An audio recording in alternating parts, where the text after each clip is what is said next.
Assalamualaikum warahmatullahi wabarakatuh. Perkenalkan, nama saya Engrasya Talita Putri dari SMA PGRI 1 Jombang. Pada kesempatan kedua ini, izinkan saya untuk menyampaikan argumen saya terkait dengan pendidikan. Siapa sih yang tidak tahu pendidikan itu? Kalian semua pasti tahu kan? Kita setiap hari juga melakukan yang namanya pendidikan. Kalian tahu nggak sih apa arti dari pendidikan itu? Dan kalian tahu tidak jenis pendidikan apa yang kalian lakukan saat ini? Jadi, pendidikan ialah suatu proses terencana dan berkelanjutan untuk mengembangkan potensi manusia secara menyeluruh. Misalnya seperti jasmani, rohani, akal, dan jiwa. Kalau gitu, sekarang kita ngelakuin pendidikan jenis apa ya? Kita melakukan kegiatan belajar ini dengan cara guru menyampaikan suatu informasi secara jelas dan runtut.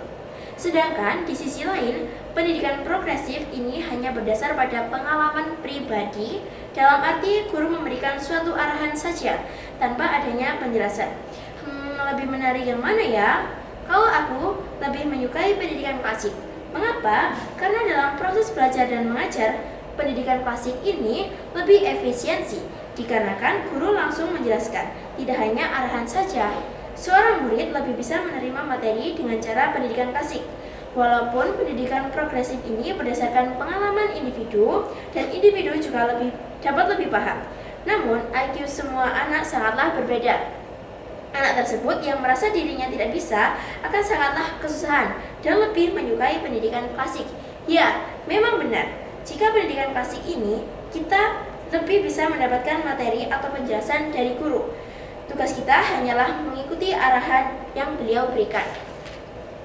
Dikutip oleh Westminster School mengatakan, dengan adanya pendidikan klasik ini dapat menekankan siswa pada keterampilan berpikir kritis dan analitis, serta siswa memiliki kemampuan bawaan untuk menyerap informasi dengan mudah. Kemudian, siswa lebih fasih dalam mengungkapkan gagasan.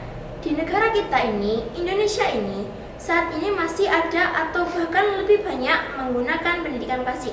Tidak seperti di negara-negara lain yang sudah menerapkan pendidikan progresif. Mengapa?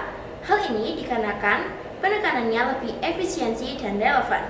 Pendidikan klasik ini masih ditetapkan hingga saat ini. Selain karena memberikan pengetahuan yang jelas, pendidikan ini juga lebih mudah diterima oleh siswa-siswa sekolah menengah.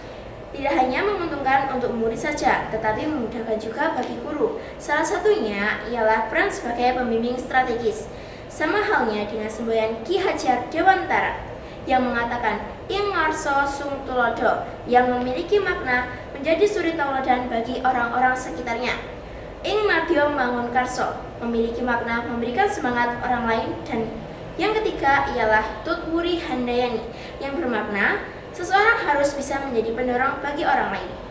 Cukup sekian argumen dari saya terkait pendidikan. Terima kasih atas waktunya. Terima kasih. Wassalamualaikum warahmatullahi wabarakatuh.